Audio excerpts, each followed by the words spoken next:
look what we got here. Yet another computer from the scrap pile. Node 2 apparently, whatever that means. With an i7 in it, but not so fast. I do have the motherboard that was in this case, an Intel Q87M-E. This would be the second one of those that I've seen, but that's not what's in here. And that will become apparent, even though this thing does have screws in it. They don't seem to actually work. When I take the cover off, holy moly, what is this? This is an Asus Q87M-E. That's right. This is a 4th generation board. It's got some memory on it. I don't know what value, what amount. It's DDR3, of course. I don't actually remember what CPU this is. Looks like the CMOS battery has been replaced. I found 4 of these, just cast away in the same place that I have been finding all these machines. This little thing here is broken. I did have the piece for it at one point, but of course I threw it away because I have no reason to keep it. Yeah, no, seriously. This was going to be thrown away along with 5 others. However, it was quickly apparent why that was being done. As it turns out, this is the only one that actually seemed to work. Or at least it was working. I guess we'll find out if it's still working. But what I'm going to have to do first is plug in all of these cables for the CPU power, the motherboard power, and I'm going to have to get the optical drive going and find a hard drive. Actually, I don't have to find a hard drive. I'm going to be installing that Western Digital Blue SSD in this thing. So I got to find a bracket to put that in. I think I've got one left. Alright, so I just used up my last adapter bracket to install this WD Blue 250 gigabyte SSD. Yes, Western Digital sells SSDs now. If you're wondering what the package comes with, there's your answer. That's it. But we've been buying these for work, and I decided I liked them so much that I was going to buy one for myself. So now I got to put this thing in the bracket and get all that ready to go. Alright, so it is at least mostly hooked up now. I've got the SSD installed, as well as the optical drive. You can just barely make out the connector there. Turn on night shot, you can see it a lot better. This power supply is a, let's see if I remember this, it's an FSP group, Fortron source. I think it's, I had one sitting around here somewhere, and I have no idea where it's gone. It must be in a system somewhere, but I think it's a 500 watts, possibly 350. But whatever the case may be, it's an 80 plus bronze power supply, so it's a fairly nice unit, and I have reason to believe this one works, because I know that this whole system worked before I transferred it all into this case. I didn't keep the original case, even though it didn't look too bad, but it was rusty, and really, really, really badly rusty. In fact, I don't know if you can still see it, but this right here, if you can see, on this power supply, is pretty much what the whole case looked like. So that was why I didn't bother keeping that. I don't know where it came from, just that it ended up on the loading dock. It came from the, oh, what's that department called? Mechanical and Aerospace Engineering or something like that. But it came from them, and well, here we go. So let's go ahead and hook this thing up and see what happens. Ready for a power up. You can see I'm using this craptastic keyboard here. I was rather surprised to see that this system actually has PS2 ports. So you can see the card of ports that it does have. I'm using the VGA for now. Eventually the plan is to install that Radeon HD 5770 in here and use that, but for now let's just go ahead and see if it still even works at all. And if I've got my front panel hooked up properly. Which I do, that's amazing.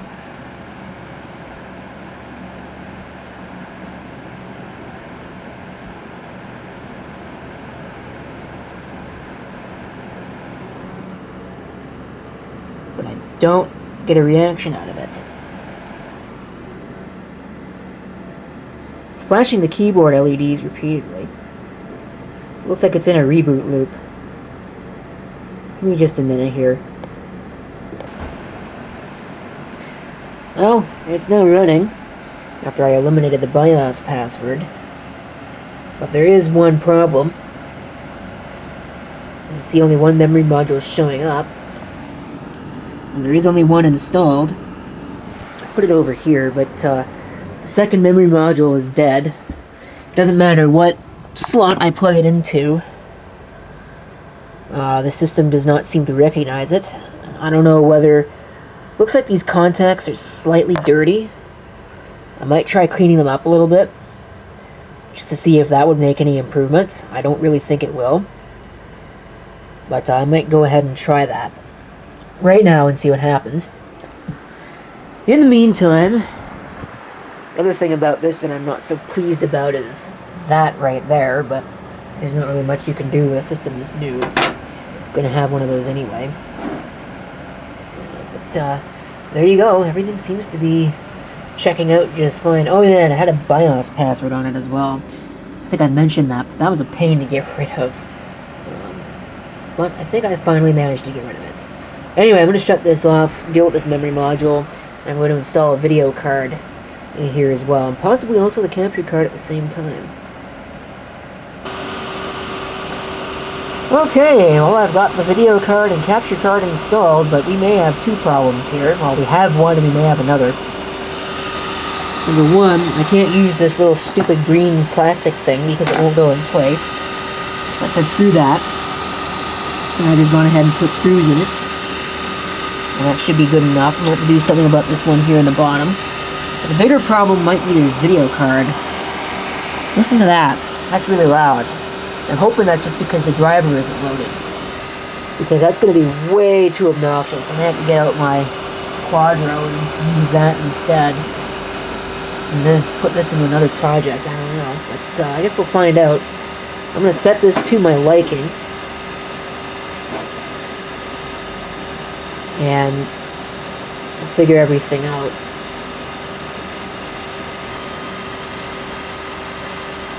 Okay, let's see if this thing will actually boot to USB properly.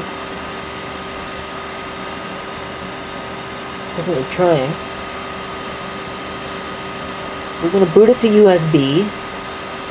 I'll install Windows from scratch. I'm not going to bother with reloading Windows from anything else. And that'll be that.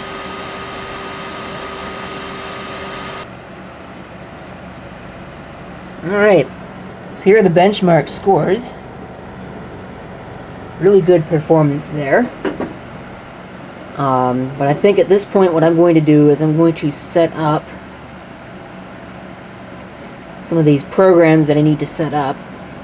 And then I will come back and make sure everything's going to work.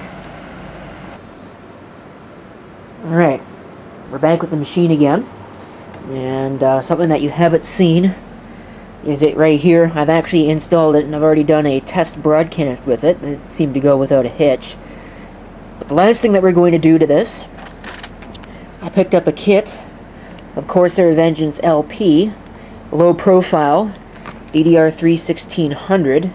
This is a direct replacement for what came out, although this is probably a little bit better. What was in there is Kingston Value RAM, which doesn't have any heat spreaders or anything like that, but this is a low profile memory, so if I decide I want to put it into something else that doesn't have any height clearance, because I know that we ran into this issue at work, this stuff should work just fine. So I'm going to have to pull this out and take the front panel off. And I also just noticed with this case, looks like it's missing a piece or something is broken. So that's kind of interesting. I'll have to check the other one and see if it's the same deal with that one. But I got to stop yanking and start working. I got lots and lots of things to do. So here's a new RAM.